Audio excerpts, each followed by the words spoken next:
Hello student, very warm welcome in Prachi Foundation online classes and student आज हम nutrition in living organism के lecture number 3 में अभी तक अगर आपने लेक्चर नंबर 1 लेक्चर नंबर 2 नहीं देखा है तो आप उसे भी देख सकते हो ताकि लेक्चर नंबर 3 आपको बहुत अच्छे से समझ में आ जाए। तो चलो बच्चों, ज़्यादा हम देर नहीं करेंगे और सीधा अपना लेक्चर 3 के टॉपिक की तरफ आते हैं। तो सबसे पहले पढ़ लेते हैं ग्लैंड्स के बारे में। ठीक है, ह्यूमन डाइजेस्टिव सिस्टम से यहाँ पर आप देख रहे होंगे, थोड़ा सा हम पेन अपना चेंज कर लेते हैं।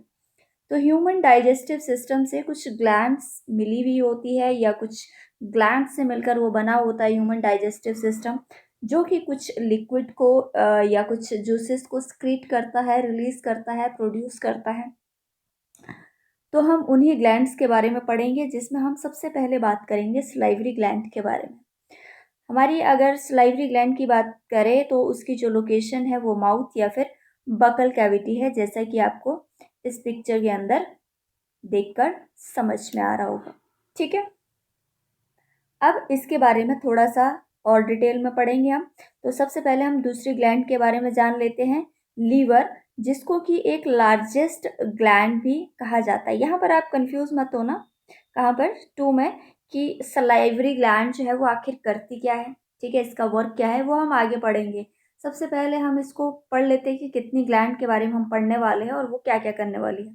तो सबसे पहले हमने सलाइवरी ग्लैंड पढ़ी और उसकी लोकेशन पढ़ी। सेकेंड हम लीवर के बारे में पढ़ेंगे। लीवर जो है वो एक लार्जेस्ट ग्लैंड होती है, ये आईएमपी भी है बच्चों, और ये एब्डोमेन के राइट साइड में अपर पार्ट में सिचुएटेड है। नेक्स्ट हम ये देखिए यहाँ पर, अगर नेक्स्ट हम बात करें पेनक्रियास की, तो पेनक्रियास कहाँ है? Located just below the stomach, यहाँ पर। ठीक है, तो अभी तक हमने क्या पढ़ा? 3 तरह के ग्लैंड के बारे में पढ़ा। कौन कौन सी ग्लैंड थी? सलाइवरी ग्लैंड, फिर लीवर और तीसरी पेनक्रियास। उसके अलावा हमने क्या पढ़ा? हमने पढ़ा कि जो सलाइवरी ग्लैंड है वो कहाँ पर? आपके माउथ में लोकेटेड है। उसके बाद हमने देखा लीवर, लीवर कहाँ पर? एब्डोमेन के अपर पार्ट में, और पेनक्रियास कहाँ पर है? स्टमक के लोअर पार्ट। ठीक है, अगर हम बात करें कि ये जो ग्लैंड्स है, इनके जो डक्ट है या इनकी जो ओपनिंग है, ये कहाँ खुलती है? ये सारी की सारी जो है ये एलिमेंट्री कैनाल के ऊपर ही खुलती है। इसमें जो भी लिक्विड स्क्रीट होता है या जो भी इनके जूसेस स्क्रीट होते हैं वो कहाँ पर आप आखिर में मिल जाते हैं? एलिमेंट्री कैनाल में। अब हम पीछे हमने बात स्टार्ट की थी कि माउथ से ही हमारा जो डाइजेशन है वो स्टार्ट हो जाता है। तो यहाँ पर आप देख रहे हो माउथ का एक डायग्राम, और यहाँ पर इसके कुछ पार्ट्स के बारे में बात करेंगे। ठीक है, तो यहाँ पर आप अलग अलग हिस्सों में देख सकते हो कि हम इन हिस्सों को क्या बोलते हैं। ठीक है, सबको पता है गम क्या होते हैं, लिप क्या होते हैं, टीथ क्या होता है, टंग क्या होता है। ठीक है, इसके बाद हम अगली बात करते हैं। सबसे पहले हम देखते हैं कि जब भी हम कुछ खाते हैं तो उसका एक छोटा सा टुकड़ा निकालते हैं, ये तोड़ते हैं। अब हम पूरी रोटी जो है वो मुंह के अंदर नहीं भर लेते हैं। ठीक है, पूरी रोटी तो हम मुंह के अंदर नहीं भर लेते हैं। हम क्या करते हैं? रोटी का एक छोटा सा या राइस का एक स्पून लिया और उसको माउथ के अंदर डाला। माउथ के अंदर जो होती है वो लार होती है। ठीक है, एक वाटरी सा लिक्विड होता है जिसको कि सलाइवा कहते हैं। उसके साथ मिक्स करके हम उसको बारीक पेस्ट की तरह बनाते हैं मुंह में। ठीक है, इसलिए बोलते हैं जल्दबाजी में नहीं खाना चाहिए, बहुत चबा चबा कर खाना चाहिए। तो चबाते चबाते वो बहुत एक पेस्ट बन जाता है, जिस प्रोसेस को बोलते हैं मैस्टिकेशन। ठीक है, तो ये जो सलाइवरी ग्लैंड होती है, पीछे जो हमने पढ़ा था, जो हमारे माउथ में लोकेटेड होती है, वही वो वाटरी लिक्विड जो है वो स्क्रीट करती है, जिसको कि सलाइवा बोलते हैं। सलाइवा एक तरह का डाइजेस्टिव जूस है। ठीक है, जो कि जो भी हम स्टार्च वाली चीज़ें खाते हैं जिनमें कार्बोहाइड्रेट होता है, ठीक है, जैसे हमने राइस खाया, उसका वो पार्शियली यानी पूरी तरीके से नहीं, लेकिन उसका डाइजेशन जो है वो स्टार्ट कर देती है।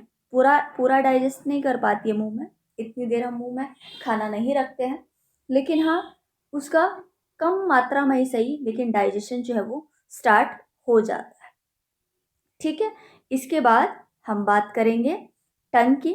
ठीक है, टंग का रोल जो है वो सिर्फ बोलना ही नहीं है, इसके अलावा भी क्या करती है कि हमने जो फूड लिया है उसको सलाइवा के साथ यानी वाटर लिक्विड के साथ मिक्स करने का काम करती है। टंग हमारा एक मस्कुलर ऑर्गन है, यानी इसमें बोन नहीं है, जो फूड को ईट करने में, खाने में हेल्प करती है। ये अगर सलाइवा जो वाटरी लिक्विड है इसके साथ मिक्स करती है, च्यू करने में हेल्प करती है, और इसके अलावा ये इसको फूड पाइप में नीचे डालने का काम भी करती है, यानी धकेलने का काम करती है। ठीक है, इसके अलावा हम तरह तरह के खाने का जो स्वाद है वो भी अपने टेस्ट बड के द्वारा ही ले पाते हैं। और आपको पता है कि ये टेस्ट बड जो है कहाँ पर होते हैं, हमारी जीभ में होते हैं, टंग में होते हैं। तो जहाँ पर हमें क्लियरली पता चलता है कि ये जो चीज़ है वो कड़वी है, खट्टी है, मीठी है, नमकीन है। ठीक है, इसका टेस्ट कैसा है, अच्छा है, बुरा है। तो इसीलिए हमारे टेस्ट बर्ड से हम ये स्वाद लेते हैं या टेस्ट लेते हैं, और ये टेस्ट बर्ड कहाँ लोकेटेड होते हैं, हमारी टंग में। बच्चों नेक्स्ट बात करेंगे हम टीथ की। ठीक है, टीथ का काम आपको पता है, कटिंग के लिए, ग्राइंडिंग के लिए, टेयरिंग के लिए।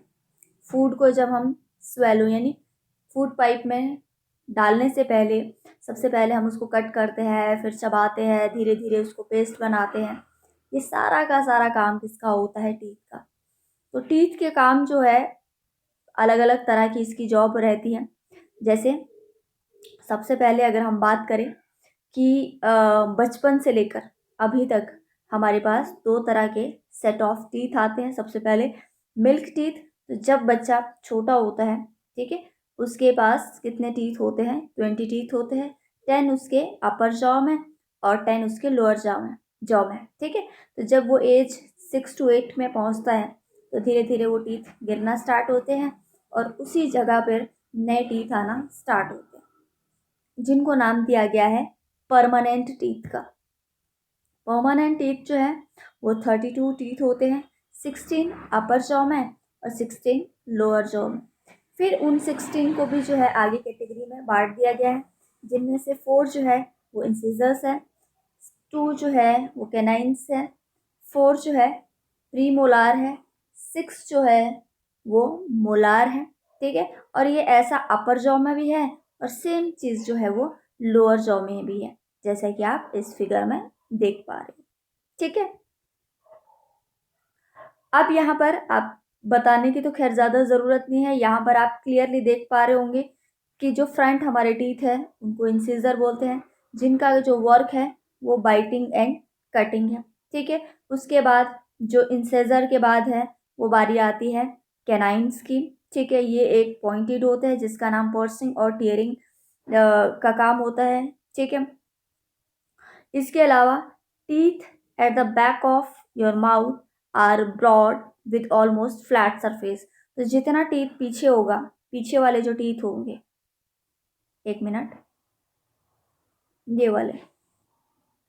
वाले तो ये पॉइंटेड नहीं है, शार्प नहीं है, कैसे है, फ्लैट है, जिनको प्री मोलार और मोलार बोलेंगे। ठीक है, ठीक है, तो ये यहाँ पर इनका जो वर्क है, ये जो वर्क करते हैं वो क्रश एंड ग्राइंड है, यानी फूड को बहुत पेस्ट यानी बहुत चबा चबा कर एकदम पेस्ट बना देते हैं।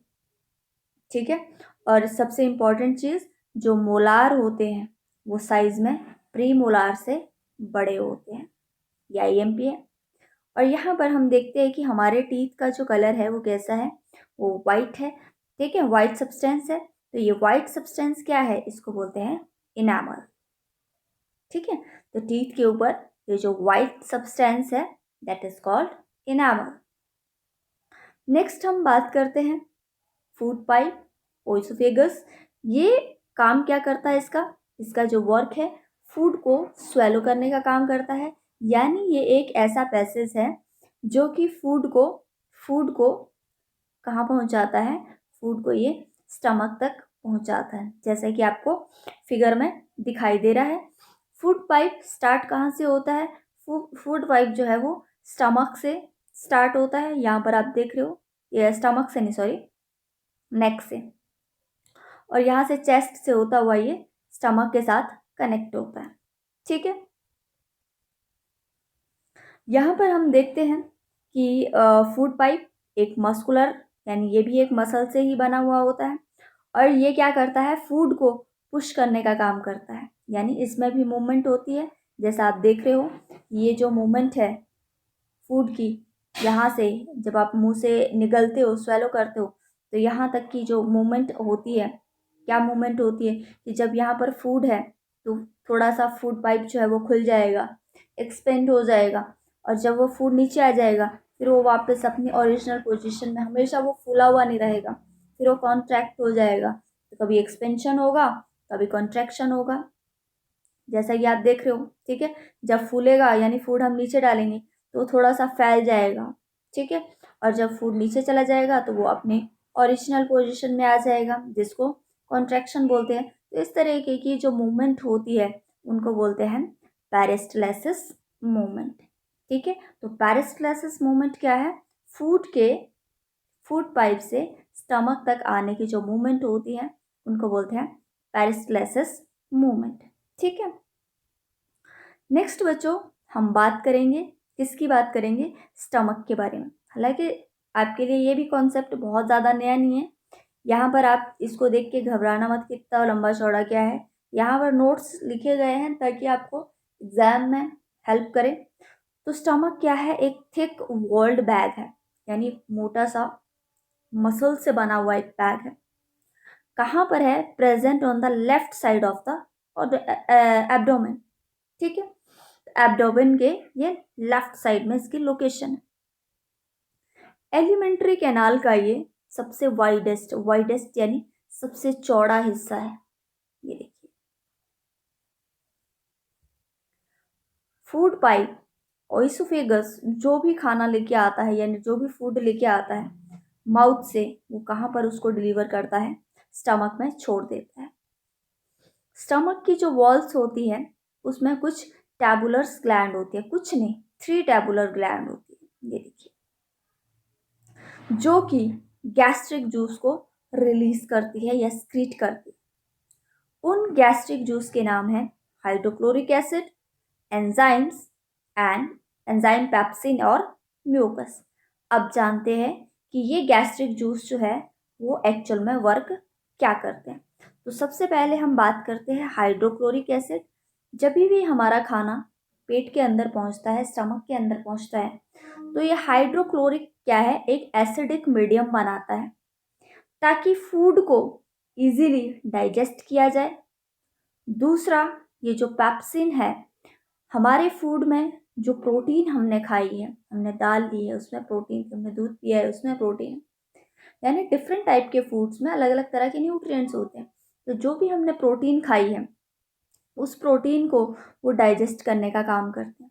इसके अलावा ये जो हाइड्रोक्लोरिक एसिड है, फूड के दौरान अगर कोई बैक्टीरिया फूड के साथ बॉडी के अंदर एंटर कर लिया गया है, स्टमक के अंदर पहुंच गया है, जो कि हमारे लिए वो खतरा भी बन सकता है, तो ये एसिड जो है उसको भी किल करने का काम करता है। ये 2 टाइम मैंने लिख लिया है इसको, ये सेम वही है।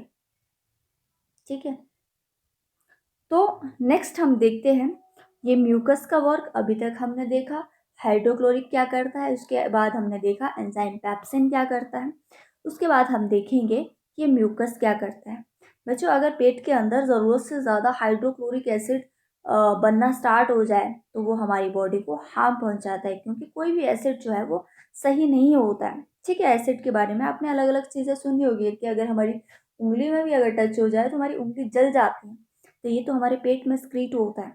तो अगर कम हो तो वो खाने को इजीली डाइजेस्ट करता है, बैक्टीरिया को किल करता है, तो हमारे लिए अच्छा है। लेकिन अगर ज़रूरत से ज़्यादा कोई चीज़ हो जाए तो हमारे लिए वो खतरा बन सकता है।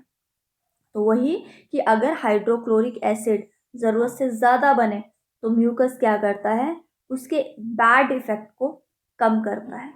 ठीक है, उसको वो बहुत ज़्यादा एसिडिक नहीं होने देता है। म्यूकस उसमें हमारी स्टमक की हेल्प करता है, उसको हाइड्रोक्लोरिक एसिड के जो बड़ा हुआ हाइड्रोक्लोरिक एसिड है उसके बैड इफ़ेक्ट को, बुरे प्रभाव को कम करता है।